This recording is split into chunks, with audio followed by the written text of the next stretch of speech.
Nos presentamos mientras y... Métele pata. Bueno, gracias a todos por escucharnos, por prestarnos este ratito para conversar sobre inteligencia artificial. Mi nombre es Martín Vivas, hace 27 años que trabajo en tecnología. Fundamentalmente he hecho un recorrido de construcción de aceleradoras, fondos, comunidades. O sea, he escrito programas de aceleración para 10 corporativos y empresas de alta tecnología. Colaboro con la aceleradora de Google, construí su primer programa, hice la aceleradora de Cemex Ventures, hice fondos de inversión en aglomerado productivo por 24 millones de dólares y sigo trabajando ahora como consultor para corporativos en inteligencia artificial. Me toca construir programas de innovación abierta, programas de innovación interna y nada, no los quiero aburrir más, así que arrancamos, pero estaba ganando tiempo. No, ya está. Hoja de vida. Igual es fácil para vos ganar tiempo porque tu lista de antecedentes es larga. Claro, así tengo... que, sí, es fácil. Pero, hice comunidades, hicimos Palermo Valley, Tucumán Valley y hemos hecho muchas Nosotros nos cosas. conocemos hace 15 años cuando tratábamos de hacer que la gente hable de esa cosa llamada internet en ese momento. O sea, pasamos de la onda de moda a la siguiente onda de moda. Bien.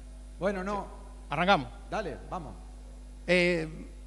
Cuando hablamos muchas veces de inteligencia artificial, la gente piensa que es esto, usar inteligencia artificial. No, tengo ChatGPT, todo es feliz, pero si le prestan atención abajo al hombre feliz, esta imagen generada, este video generado por inteligencia artificial tiene un error. La pierna sale por la tela, ¿sí? Entonces, lo que queremos conversar hoy tiene que ver un poco con esto, con cuáles son los pros y los contras de la utilización de inteligencia artificial, y el contrapunto es ver la inteligencia artificial del lado individual profesional y del lado corporativo, ¿no? ¿Qué cosas tenemos que tener como precauciones, en qué es bueno y en qué tenemos que tener ciertas atenciones, ¿no? Vamos por ahí. Primero, inteligencia artificial, nosotros queríamos hablarles de esto, de la promesa al impacto real. ¿Por qué? Porque hay muchos supuestos que luego son más difíciles de aplicar, ¿sí? El primero tiene que ver con la inteligencia artificial va a eliminar empleos y tiene que ver con que reemplazo gente. La verdad que no es tan así. Las tareas van a cambiar, ¿sí? En las corporaciones uno tiene que empezar a entender qué rol y dónde está el potenciarse y para qué vas a usar las herramientas. Y a la inteligencia artificial ahí le damos 3 criterios fundamentales. El primero es automatizar procesos, ¿sí? El segundo es aumentar capacidades de los profesionales y el tercero es predecir escenarios, ¿sí? ¿Sirve para esas 3 cosas? ¿La inteligencia artificial generativa sirve para las 3? No. Hay campos específicos para cada una, pero puedo hacer deep learning para predecir escenarios, ¿sí? Puedo hacer un mix para capacidades de aumento y en ese modelo puedo automatizar procesos cuando los procesos están bien escritos, ¿no? Eso es fundamental. Lo otro tiene que ver con la inteligencia artificial hace que la productividad se dispare. Bueno, no tan así. Si no la estás usando bien y no tenés los procesos, es muy difícil. Y el tercer punto, y acá te paso la pelota, lo que hago con ChatGPT en mi casa, lo puedo hacer igual en el corporativo. Y la respuesta corta es no. No recomiendo. Hay un montón de criterios de privacidad, de manejo de la información, de registro de quién toma las decisiones, que no puedo replicar y que tengo que estructurar en el corporativo para que tenga sentido esto que nosotros hacemos con el ChatGPT en casa, ¿sí? Pero bueno, hay otra versión del lado profesional. A mí me divierte porque cuando pensábamos esta charla con Martín, era bueno, desde qué lugar se para cada uno, y yo no puedo evitar pararme muchas veces del lado del profesor. Y esta idea de la productividad se dispara, es un tema, hoy es además uno de los temas más interesantes, salió en la mesa panel anterior, donde estaban discutiendo esencialmente por qué no dispara la productividad prometida por la inteligencia artificial. Y entonces nada, traigo gráficos sacados del libro de texto, ya tengo unos cuantos alumnos y ya esto lo han visto, lo han escuchado, todo, que de vuelta, esto no es la primera vez que nos enfrentamos a este tipo de problemáticas y la productividad en parte no se dispara porque si yo quiero una recompensa grande, también tengo que arriesgar y cambiar muchas cosas y eso, este pequeño modelito de riesgo y recompensa de cambio organizacional, esencialmente grafica la realidad de que si yo estoy dispuesto solamente a automatizar, lo más probable es que tampoco gane tanto. Ahora, si yo estoy dispuesto a cambiar completamente la manera en la que hago el negocio, y siempre el ejemplo que dábamos acá es Netflix pasando de alquilar DVDs y mandarlo por correo a hacer una plataforma de streaming, que claramente ha cambiado totalmente el paradigma bajo el cual operaba en su momento. Eso implica que también tenés la posibilidad de ganar más. Arriesgás más, es mucho más difícil, pero también podés ganar mucho más. Bien. En sí, en esto de justamente lograr ese cambio de paradigma, el desafío no es tecnológico. Todo lo que se imaginen se puede hacer con tecnología hoy. La tecnología está disponible. Lo fundamental es tener una visión para que podamos llevar adelante ese cambio que arranca con el impulso de la tecnología, pero en una dirección, ¿sí? Sin visión, tenemos cierto desconcierto en el modelo organizacional. La gente no sabe para qué lo estás usando, si es un tema de que lo vas a controlar, si es algo que va a hacer que pierda el empleo. Entonces, hay que tener una visión que se construye de abajo hacia arriba, que tiene que estar compartida y que tiene que estar liderada, ¿sí? Lo segundo tiene que ver con el modelo cultural. ¿Qué tenemos que cambiar en la organización o dónde está nuestro modelo cultural y cómo ese cambio tecnológico respeta nuestra cultura? ¿Sí? ¿Hacia dónde estamos llevando la compañía? ¿Qué tipo de organización somos? Nunca estuvo tan bueno ser humano, para que lo entiendan. ¿Cuáles son los valores de nuestra organización? ¿Y cómo vamos a hacer que ese modelo, con herramientas de inteligencia artificial, respete esa humanidad que nosotros proponemos como compañía? Antes, bien temprano, yo me retorcí un poco en la silla porque dieron una definición de startup que tenía que ver con el dinero. No es el dinero lo que es el foco de una startup. Una startup se enfoca en construir y capturar valor. Si antes no construyen valor, el dinero puede venir un ratito, pero no va a continuar en un proceso. Entonces, el desafío no es solo tecnológico, tiene que ver con el modelo cultural, con la responsabilidad de construir valor para alguien y tiene también mucho que ver con cómo introducimos esas herramientas a las personas. Hay una mejor forma de presentarle la inteligencia artificial a tus clientes, a tus empleados y a tus partners, a tus colaboradores, a las empresas que trabajan en tu ecosistema y tiene que ver con el lado humano, un objetivo, una visión y recursos y talento.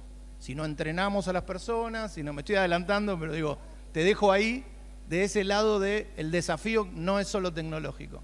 Y esta es la última donde sigo en modo profesor, juro que después salgo. Está en modo profesor. Estoy 2000. muy en modo profesor. En cualquier momento les tomo examen, saquen una hoja, ¿no?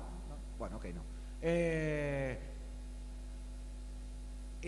Cuando decimos que el desafío no es tecnológico, es porque en realidad decimos que el desafío es mucho más amplio.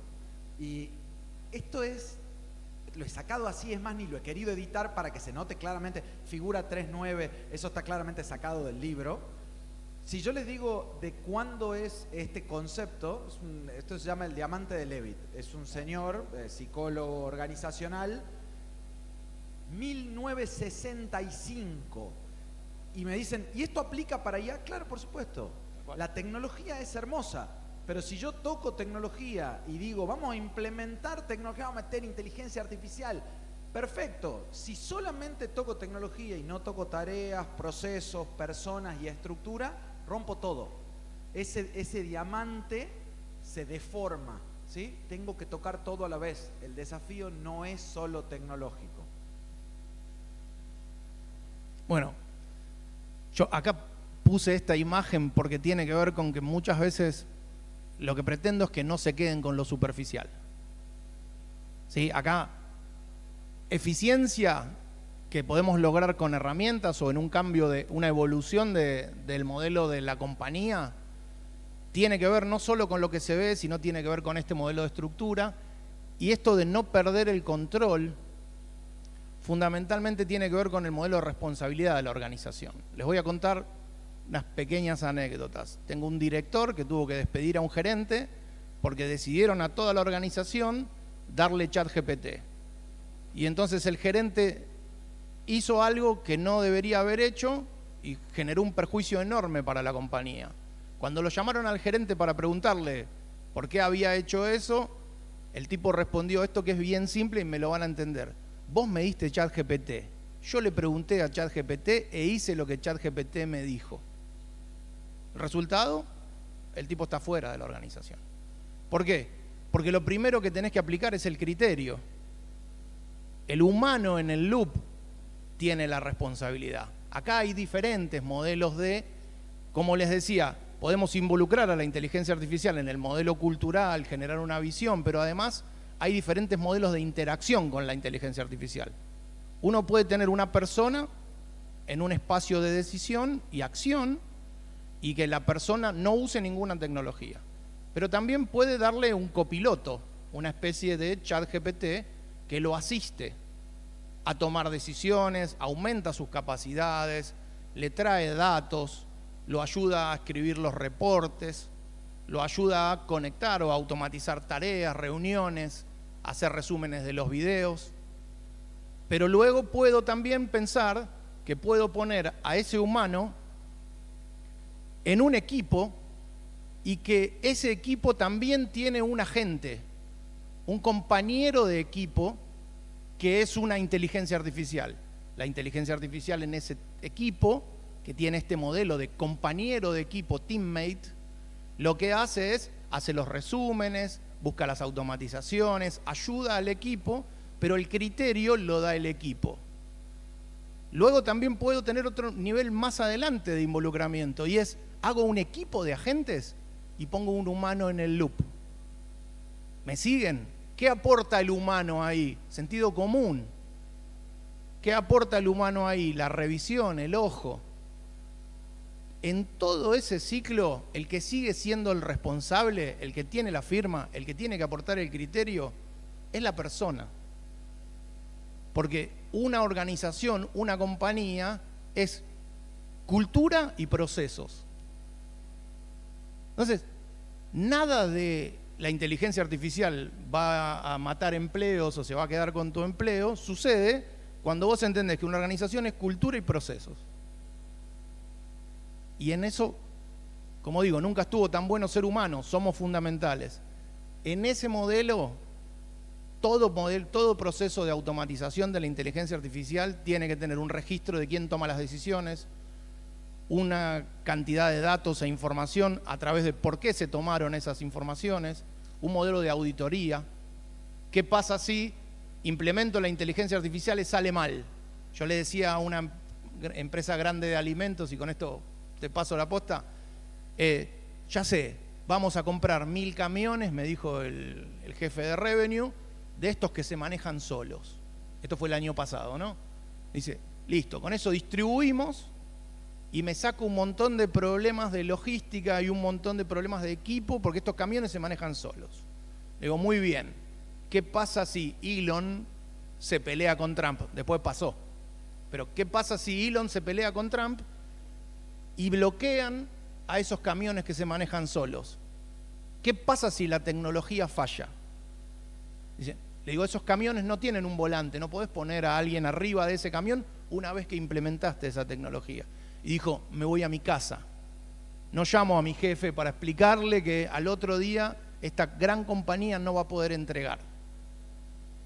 Entonces, el tema de hacer eficiente un modelo tiene que ver con un modelo de redundancia. No tomen las cosas como vienen.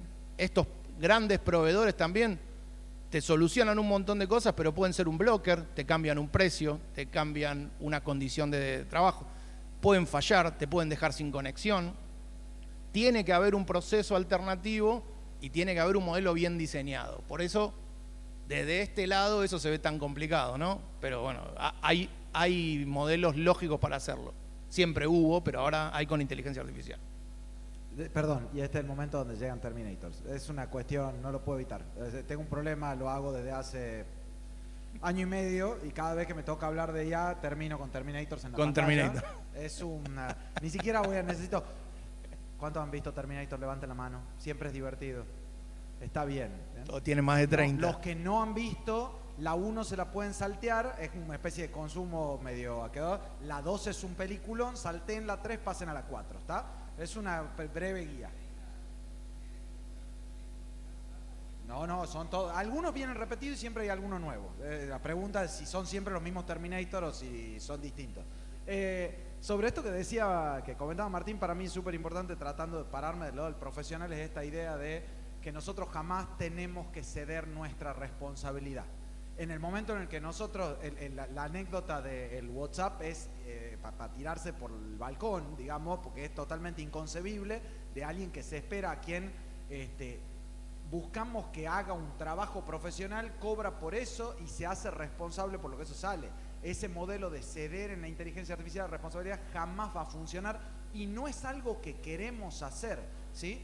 Cuando yo soy licenciado en administración, soy profesor en económicas y muchas veces me toca ser parte de los tribunales de práctica profesional. Y cuando vos estás sentado y viene un alumno que ya hizo su práctica y te cuenta, bueno, acá te estoy presentando el modelo, y vos decís, qué bueno que está. ¿De dónde lo sacaste? ChatGPT. Dale, explícamelo. Me lo dijo ChatGPT. Exactamente lo mismo, tenemos el mismo problema. Si yo me paro como profesional, a mí ni me importa si usaron ChatGPT, me importa que se hagan cargo, ¿estamos? Entonces, el tema de la responsabilidad profesional es un lugar de donde queremos siempre pararnos y es una definición que tomamos, ¿sí? Es un lugar que no queremos ceder. Déjame ahí agregar, agregar una. No, ahora sí. Ahí. Algo que también tienen que entender es que no todos los países y no todas las organizaciones aplican el mismo criterio, ¿sí? En Europa, los autos que se manejan solos tienen legislaciones diferentes. En América también tienen legislaciones diferentes. Ante un choque inminente, en Alemania el criterio fue hace unos años establecido en que se arregle el seguro. No me devuelvas el volante. Yo no quiero tener la responsabilidad porque si voy a atropellar a alguien, y esto es inevitable porque lo ha determinado el modelo de la inteligencia artificial, no me devuelvas el volante, que el seguro se arregle y que la inteligencia artificial determine a qué va a atropellar. En Estados Unidos, el modelo es totalmente al revés. En su regla ética, dicen, devolveme el volante, yo lo voy a poder evitar. ¿Sí? Más allá de que en esas cosas, lo estoy simplificando y suena con cierta soberbia, tiene que ver con la idiosincrasia de cada país. Creo que si nosotros tuviéramos que legislar ahí también, tendríamos una discusión ética de cuánto vale la vida de una persona y a qué le tenés que pegar, ¿sí? Y seguramente todos tengamos opiniones un poco parecidas, pero no iguales. Porque tiene que ver con qué te tocó en la vida o de qué lado estás parado. Entonces, sí, el modelo de responsabilidad en las organizaciones también es determinado por su cultura y por qué tipo de profesional vos querés ser. Y de eso también hay que conversar, ¿sí? Porque siempre hay que elegir. En ese modelo es como los economistas, ¿no? Hay que gobernar sobre la escasez. Si esto fuera abundante, tendríamos otros problemas. Ya contaste un poco, pero si querés cerrar la idea de lo del qué hacer si todo falla. ¿De qué? Del qué hacer si todo falla. Esta era la de la resiliencia. ¿Lo tenemos? Sí. No, es esto. Fundamental entender que en estos modelos de aplicación hay un montón de cosas para ganar en la inteligencia artificial. Yo tengo una compañía consultoría justamente para transformación de corporaciones y en este modelo vemos esto que le decía, de la posibilidad de establecer un proceso y también entender cuáles son las alternativas a ese proceso. ¿Cómo me vuelvo en ese modelo de implementación de la inteligencia artificial mejor en un modelo evolutivo. Y ahí entran a jugar dos cosas. Primero, evitar esto de quedar atrapado en un proveedor y entender que los proveedores, como las startups, hoy tienen un modelo y mañana pueden o no existir, o cambiarte el modelo, o aumentarte el precio, o no ser tan claros en los contratos. Esto de que todo el mundo te hable de tokens, cuando vos empezás a hacer las finanzas del modelo de inteligencia artificial y entendés cuánto valen los tokens, dicen, no, espera, ¿cómo que son $20.000 por hacer esto? Y porque mi gente charle un ratito con... Sí. Y las cuentas de los corporativos son 100 veces eso. Entonces, entender qué hacer cuando todo falla es armar el modelo de implementación, es ir trabajando en etapas donde validamos el proceso y lo escalamos a tiempo y construir el modelo en el mismo estilo de una startup, ¿no? Hacer el MVP, hacer la prueba de concepto y empezar a escalar en ese modelo con las contingencias de la seguridad, de que esas lógicas sean transportables a otros proveedores, que los LLM que vienen de la caja no te queden tan lejos de la implementación, y si estás en una industria regulada, entender cómo el regulador te va a ordenar las cosas para poder explicar, para poder hacer fallback, otra vez voy a la parte vieja de ese modelo. Pero bueno, va por ese lado. Yo pensaba cuando hablábamos sobre el tema de la resiliencia y el cómo adaptarse, que del lado del profesional tiene mucho que ver con la discusión sobre la pérdida de habilidades, y es el famoso, la misma pregunta del qué pasa si me quedo sin internet o qué pasa si me quedo sin el servicio de inteligencia artificial. La pregunta es qué pasa si tengo que volver a hacer todo eso que antes hacía y que ahora ya me acostumbré a hacerlo con inteligencia artificial. Es un debate complejo, no hay respuestas sencillas. El caso del Terminator con la calculadora es, esto no es la primera vez que nos pasa, ya pasó antes y perdimos habilidades, no es que no las perdimos, sí las perdimos, pero de alguna manera estuvimos dispuestos a perderlas, ¿sí? Después uno puede discutirlo esto en el contexto profesional y siendo adulto responsable, y después podemos discutirlo en el contexto de la formación, donde decimos, che, pero ¿cómo hago yo para poder generar, por ejemplo, el pensamiento crítico, que sabemos que es una habilidad fundamental, si antes no he tenido la experiencia que me ha permitido formarlo? Enseñar pensamiento crítico sin haber tenido que hacer muchas de las cosas es muy difícil.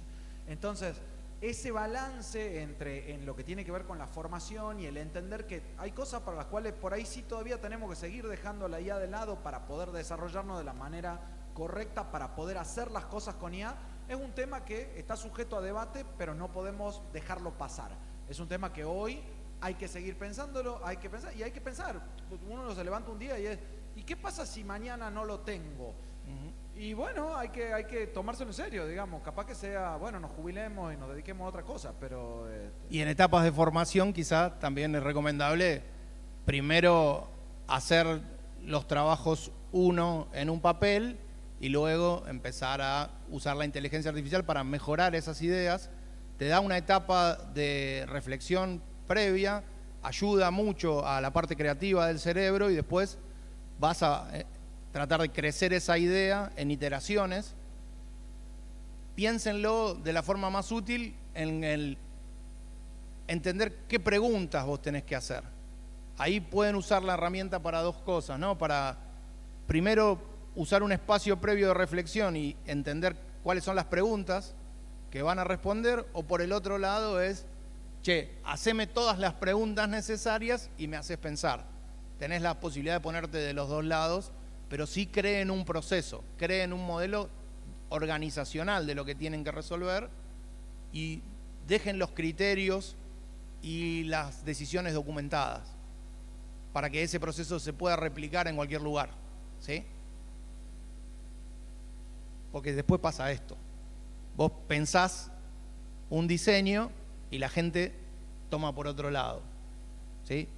Esto es una regla más de UX, de User Experience Design. Yo vengo de ahí de muchos años, fui diseñador, tengo 10 vidas, pero fui diseñador, tuve editorial y trabajé como experto en UX para Google un montón de años. Y lo que sucede generalmente es esto. Uno tiene un plan y la gente cuando tiene que adoptar tu solución encuentra otros usos, otras formas más fáciles, es lo que le queda más cerca, ¿sí? Entonces, en ese modelo, poder ustedes haber creado esa etapa de reflexión, de entendimiento, en diseño se dice empatía, básicamente, tratar de ponerte en el lugar del otro para diseñar, tiene mucho sentido. Acá les doy 2 ejemplos. Uno, de una solución que se hizo hace un montón de años para el petróleo, tenía que ver con la seguridad y tenía que ver con la toma de control de los datos del pozo, pero se diseñó en Buenos Aires por los gerentes que estaban muy lejos del pozo de petróleo. Y en la oficina la solución se veía genial. Ahora, cuando se la dieron al operario, el operario se tenía que sacar un guante, porque tenía un guante como el de sacarle el pollo del horno, ¿vieron? Lo que tapa todos los dedos. Con los dientes se sacaba el guante, escribía los datos, se volvía a poner el guante, mandaba la información y era como inviable. Lo que era una solución de seguridad terminó siendo una brecha de seguridad. Entonces, eso es lo que no funciona, eso se rediseñó en una solución donde los datos se tomaban solos y vos tenías que validar y tenías un botón rojo y un botón verde. Era más fácil, era un tap, ya no era ingresar todos los datos y tenía que ver con el criterio, con la empatía. Y el otro problema que les quiero contar, que tiene que ver con esto, pero la implementación de la Internet hace muchos años, nos tocan los puestos de frontera de SENASA. Se le hace un software, primero los tipos te desenchufaban la computadora y el servicio técnico venía en 15 días. Así que cuando la gente entendió que eso era para controlarlos, desenchufaba, llamaba al servicio técnico y seguía usando lo que usaba. La adopción murió. Cuando le explicaron a la gente que esto era para hacer mejor su trabajo y se dedicaron a explicarle cuántas horas estaban ganando con eso, todos lo usaron. Cuando se lo mandaron a los puestos de frontera, la computadora iba con los CDs para instalar el Windows y el software. Volvían las cajas y las volvían a mandar y volvían las cajas. Y en un momento, como la tercera vez, vuelve la caja con una carta que decían: en la frontera se están pasando las vacas con aftosa, no tenemos internet, no tenemos teléfono, manden balas. Perdón, pero bueno, ustedes no están entendiendo la situación. Entonces, si con la inteligencia artificial sigue pasando lo mismo, si uno no tiene una fase de empatía y entiende para qué lo vas a usar, para qué sirve y cómo te lo explico, la gente no hace ese razonamiento por 3 cosas: o porque no quiere, o porque no sabe, o porque no puede. Si no puede, le tenés que dar recursos, ¿sí? Si no sabe, le tenés que enseñar. Pero si no quiere, hay que convencerlo. Y el modelo cultural es el que juega ahí. Por eso decimos que la inteligencia artificial no es tanto un tema de tecnología. La tecnología está disponible. Pero qué tipo de organización queremos ser es fundamental. Yo pensaba con todo este tema de el cómo ubicarse y las cosas que van pasando que están fuera de tu control, que tiene que ver con las cosas que te pasan, que vos las planificás de una manera y después se van para otro lado, con el tema de continuamente de la reinvención de nuestras profesiones y qué es lo que hacemos y cómo nos vamos continuamente mirando y repensando. Me toca mucho, obviamente, creo que esto para toda la gente que trabaja con conocimiento, que son mucho más de las que uno pensaría, digamos, o sea, casi todos los que no trabajamos haciendo cosas que nos hacen dar músculos. O sea, yo, por ejemplo, claramente no hago ninguna de esas y tratamos de, bueno, a ver, ¿qué está pasando? Para mí es mucho el hablar. En mi caso, tengo 2 como interlocutores frecuentes: los profesionales de ciencias económicas y toda la gente que trabaja en desarrollo de software. Y en ese contexto decir, che, ¿te acordás de eso que hacías vos? Bueno, ahora ya no es eso. Bien, hay que meterle un cierre rápido, está bien, está muy bien. ¿Cómo era? Ya cambió. Y la realidad es que nosotros vamos a ir definiendo qué es lo que vamos a hacer, pero sepan que no va a ser lo mismo. Sepan que no va a ser lo mismo. Esto nos está cambiando de alguna manera lo que hacíamos, el cómo lo hacíamos, Y es decisión nuestra repensar las profesiones a la luz de esta nueva tecnología y las implicancias que eso va a tener, y elegir ese lugar. Decime a dónde querés saltear. Pasa. ¿Acá? Fundamental, sí, hablo con lo del, lo del talento es fundamental, creo que quedó claro en la parte de la cultura y de entrenar, pero sí me interesaba como último por ahí, porque estamos medio apurados con el cierre, hablarles de esto, de no tomen la solución como viene en la caja. Para la parte corporativa, ChatGPT, si no está bien adaptada es muy difícil, pero también en la vida. Esos modelos están entrenados de una forma en la que tiene que ver más con complacerte o tiene que ver más con tratar de decirte algo de una forma elegante o de una forma que a vos te endulce el oído que decirte algo que realmente te sirva. Para encontrar algo que realmente te sirva, vos lo tenés que desafiar. Vos tenés que hacer mejores preguntas. Vos tenés que estudiar más para que eso sirva para más. Entonces, no tomen las soluciones como vienen de la caja.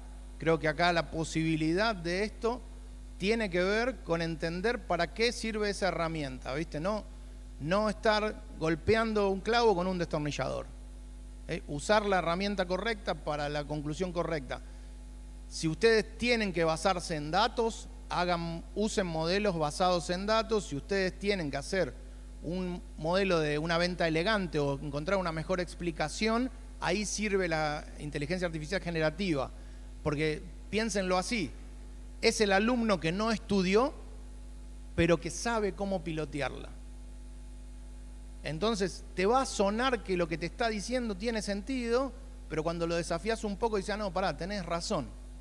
Y lo obligás a ir a un modelo, o lo obligás a traer un dato, y ahí complementa y lo obligás a estudiar, y ahí trae un poquito más. Eso tiene que ver con que antes nosotros hacíamos muchas tareas para disfrutar una película, y ahora lo tenemos a un botón. Pero no, ese botón rompe el ritual de ir a elegir la película, ir con la familia, comprar los pochoclos, comprar el helado.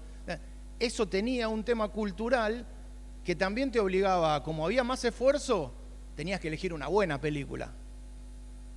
Lo que te propone Netflix está buenísimo, pero ojo, no mires la primer película que está cuando tocas el botón. Porque te están vendiendo lo que quieren, no lo que vos querés. ¿Sí? Me quedo con eso, faltaban otras cosas, pero... Yo tengo una muy cortita, ya la idea la dejaste, que es, hay que evitar el uso genérico. En el caso del profesional es el famoso tirale la consulta y lo que te devuelve, qué lindo, vamos a usar eso, ya lo venimos hablando, pero lo voy a cerrar con una conversación que tuve con alguien. Me dijo, che, cada vez más encuentro que le pongo menos esfuerzo al prompt y el resultado está mejor. Y es como, buenísimo, está mejorando un montón la tecnología. Y mi respuesta fue, hay una de dos situaciones.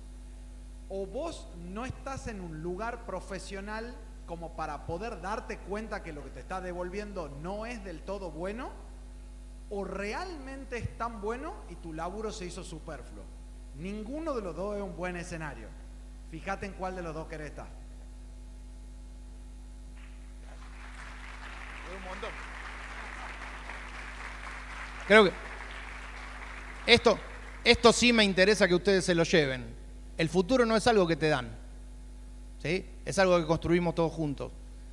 No tienen que predecir el futuro, pero hay 10 cosas que pueden pasar. Traten de elegir la que más le conviene y laburar para que suceda, ¿sí? Muchas gracias. Ahora sí.